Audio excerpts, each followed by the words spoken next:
මේ වන විට ලැබෙන අධික වර්ෂාපතයත් සමග බොහොම ස්ථානවල මිලිමීටර් 150 ඉක්මව ගිහින් තියෙනවා. ඒ අනුව ජාතික ගොල්ලේ පරිසර සංවිධානය නායම අතුරු අංගීම නිවේදනය නිකුත් කරන ලැබුවා. එනු මහනුවර දිස්ත්‍රික්කයේ පස්බය කෝරළේ සහ ගඟ ඉහළ කෝරළෙන් ප්‍රාදේශීය ලේකම් කොටස් වලට අධීර 3 යටතේ රතු නිවේදනය නිකුත් කර ලබන අතර ඒ වගේම මහනුවර දිස්ත්‍රික්කයේ උඩුදුම්බර සහ උඩ පළාතෙන් ප්‍රාදේශීය ලේකම් කොටස් වලටත් කෑගල් දිස්ත්‍රික්කයේ යටියන්තොට සහ අරණායකෙන් ප්‍රාදේශීය ලේකම් කොටස් වලටත් නුවරඑළිය දිස්ත්‍රික්කයේ නුවරඑළිය නෝඋඩ් කොත්මලේ බටහිර කොත්මලේ නැගෙනහිර ඒ වගේම අඹගමුව කෝරළෙන් ප්‍රාදේශීය ලේකම් කොටස් වලටත් රත්නපුර දිස්ත්‍රික්කයේ ඕපනායක ඉඹුල්පේ සහ රත්නපුරෙන් ප්‍රාදේශීය ලේකම් කොටස් වලටත් අධීර 2 යටතේ අවධානය සිටින නිවේදනය නිකුත් කර ලබන අතර මීට අමතරව මහනුවර දිස්ත්‍රික්කයේ පන්විල සහ මැදදුම්බරෙන් ප්‍රාදේශීය ලේකම් කොටස් වලටත් කෑගල් දිස්ත්‍රික්කයේ දෙහිහොවිට සහ දැරණියගලෙන් ප්‍රාදේශීය ලේකම් කොටස් වලටත් රත්නපුර දිස්ත්‍රික්කයේ නිවිතිගල සහ කුරුවිටෙන් ප්‍රාදේශීය ලේකම් කොටස් වලටත් අධීර 1 යටතේ විමසිලිමත් බවින් සිටින නිවේදනය නිකුත් කරන ලැබුව අතර ඒත් එක්කම පසුගිය දිත්තා සුලිකුණාට සමගම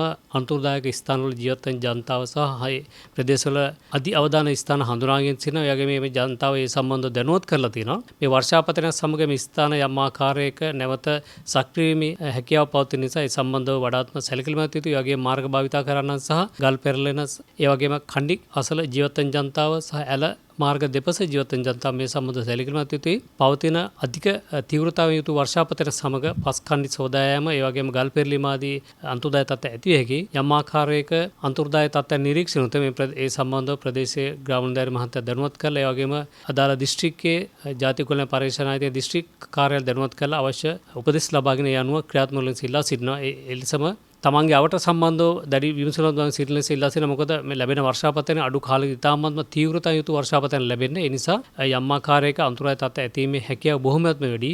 ඒ සම්බන්ධව සැලකිලිමත් සිට අවශ්‍ය ආරක්ෂිත ස්ථානයක කරා යන්නස ඉල්ලා සිටිනවා. දිත්තා සුළුකුණාටුවත් එක්ක මාර්ග කැඩී ගිය මාර්ග තාවකාලික හදපු ස්ථාන තියෙනවා. මේ වගේ ස්ථාන වලින් ගමන් කරනකොට මොන වගේ අවධානයක් යොමු කරන්නේ? ඊයේ රාත්‍රියේ කෑගල ප්‍රදේශයේ වාර්තා වුණාන්දමට බොහොම එවැනි මාර්ග ස්ථාන ඒ කියන්නේ පසුගිය දිත්තා සුළුකුණාට සමග කැඩී ගිය පාරවල් නැවත මේ වර්ෂාපතනය සමග යම් ආකාරයක අන්තර්දාය තත්ත්වයක් සහ සෝදා යාමකට ලක් වෙලා තියෙනවා. ඒ නිසා